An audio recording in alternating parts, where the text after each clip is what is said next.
Seat रखे लोकसभा में, और वो न्यूनतम समर्थन मूल्य पर गारंटी का कानून है।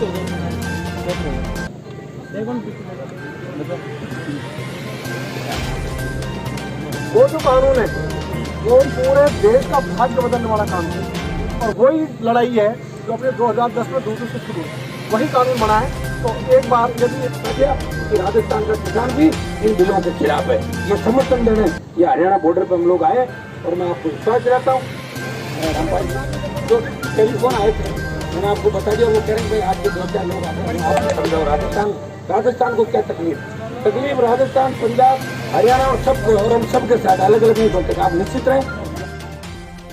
जो लोग कहते हैं किसान बिल वापस होना चाहिए, और अभी तक ये लग रहा था कि राजस्थान का किसान पूरी तरीके से इन बिलों के खिलाफ नहीं है। तो आज हमने ये मैसेज पूरे राजस्थान के अंदर दे दिया। 10 से 15 हज़ार नौजवान और किसान यहाँ खड़े हैं हरियाणा बॉर्डर पे, हमें रोक दिया कोटपुतली के अंदर। सभा की मैं धन्यवाद दूंगा रामस्वरूप जी कसाना, जो हमारे पूर्व मंत्री कोटपुतली से, और मेरे तीनों विधायकों का, मेरे पूरी राष्ट्रीय लोकतांत्रिक पार्टी का, जवानों का, किसानों का, और विशेषकर रामपाल जी का भी, जो लंबे समय से या पिछले 20 दिन से किसान संगठनों के साथ आंदोलन कर रहे हैं। हम चाहते हैं कि तीनों बिल वापिस आए, और किसान संगठनों ने जो बिल का प्रारूप तय किया है वो इस हिसाब से एक नया बनना चाहिए, वो एक्ट बनाए। मैं तो ये मांग करूंगा कि स्वामीनाथन आयोग की रिपोर्ट प्रधानमंत्री जी पूरी लागू एजिटी अगर कर दे तो देश के किसान का बहुत बड़ा भला हो जाएगा, दाम भी 3 गुना बढ़ जाएंगे, सारी बातें ठीक हो जाएगी। आज समर्थन मूल्य पर खरीद की बात तो अपन कर रहे हैं, लेकिन राजस्थान की सरकार ने मूंग 25% ये नहीं खरीदा रामपाल जी, जो खराब बता के उसको भेज दिया, 25 क्विंटल का राइडर लगा देते हैं। हम चाहते हैं कि किसान की जितनी भी फसल है उसके तमाम फसल को MSP पे खरीदे, ये कानून बन जाएगा कि जितनी फसल होगी वो सारी खरीदी जाएगी। तो इससे किसान का भला होगा, और हर वर्ष 10% MSP बढ़े, ये हमारा रहेगा। और ये तीनों बिल सरकार को भी जीत छोड़नी चाहिए। तीनों बिलों से मुझे नहीं लगता है किसी का फायदा होगा, पता नहीं, ये तो अधिकारियों ने बना के दे दिया, आनंद फानंद पास करा ली। चूक सरकार से बड़ी चूक हुई। अभी तो मैं वापस जा रहा हूँ, अभी तो हम चेतावनी देना है। आज देखो मैंने अभी क्लियर बता दिया था गृह मंत्री जी का, रात को भी, और रात 2-3 बार टेलीफोन पर बात की। वो चाहते हैं कि एक बार मैं उनसे बात करूँ, मैं NDA के अंदर हूँ, तो मेरी बात भी इन बिलों के बाद कभी हुई नहीं, पंचायत चुनाव का रह गया। तो मैं एक बार प्रधानमंत्री जी और गृह मंत्री जी से बात भी करूँगा, और अगर बात मानी जाती है तो सब बात लोगों से बात करेंगे, और अगर बात हमारी नहीं मानी जाती है तो 2 लाख लोगों को कल खरीदते करने की तारीख हो जाता है। निश्चित रूप से प्रधानमंत्री जी ने, जो बहुत हिम्मत वाले व्यक्ति हैं, जब धारा 370 हटा सकते हैं तो उनके मन में किसानों के प्रति किसी तरह की दुर्भावना नहीं होनी चाहिए। हमने संदेश भी पहुंचाया, प्रधानमंत्री जी, जिन किसानों ने आपको सत्ता के शिखर पर बिठाया, अगर उनसे लड़ाई लड़ोगे और उनको अगर नाराज कर दिया तो 2024 का सफर मुश्किल हो जाएगा। फिर कोई सी भी हवा चलाना, ये किसान भारतीय जनता पार्टी की हवा देश के अंदर निकाल देंगे।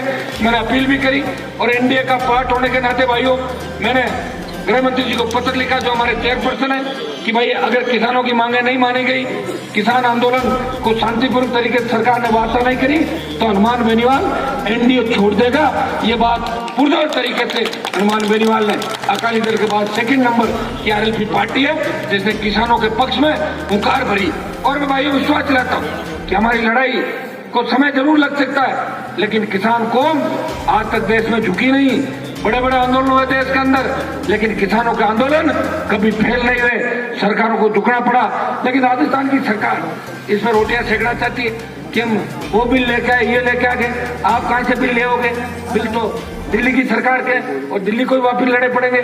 कांग्रेस तो ये भी चाहती है कि किसी न किसी तरह कानून व्यवस्था बिगड़े और गेंद दिल्ली के पाले में जाए।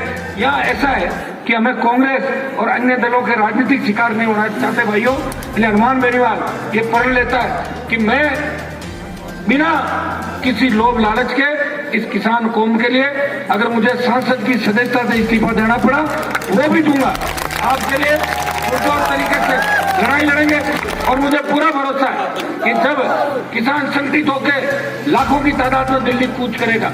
आज तो एक जरा सी आवाज थी, पंचायत चुनाव से थके आ रहे राजस्थान के किसान और किसान के बेटे, जो कल उप प्रमुख, उप प्रधान और परसों प्रधान प्रमुख बना के बैठे हैं, एक छोटे से आह्वान पे हजारों की तादाद के अंदर सीने पे गोली खाने के लिए कोटपुतली की धरती पर तैयार है। और इसलिए भी तैयार है कि मैं चाहे कितना ही रुकना पड़े, कुछ भी करना पड़े, बॉर्डर की तरफ कूच करेंगे, दिल्ली की तरफ कूच करेंगे। मैं धन्यवाद देता हूं इन धरती पुत्रों को कि आप डटे रहो, चिंता मत करो, अपन अगर डटे रहेंगे तो लाखों की तादाद में लोग और आ जाएंगे। अभी तो हमने कोई रैली का आह्वान थोड़ा ही किया, अभी तो शुरुआत करिए कि कोटपुतली से बॉर्डर की तरफ चलेंगे और आह्वान कर देंगे कि बॉर्डर पे 5 लाख इकट्ठा होंगे। तो भाइयों 5 लाख भी इकट्ठा हो जाएंगे। आप निश्चिंत रहो, इस देश का जवान किसान इस राजस्थान की ओर देख रहा है। मैं दिल्ली की सरकार को चेताना चाहता हूँ कि दिल्ली के नेता कह रहे हैं कि राजस्थान में इस बिल का असर नहीं है, तो फिर असर नहीं तो आप लोग यहाँ बैठे हैं सारे असर से और क्या।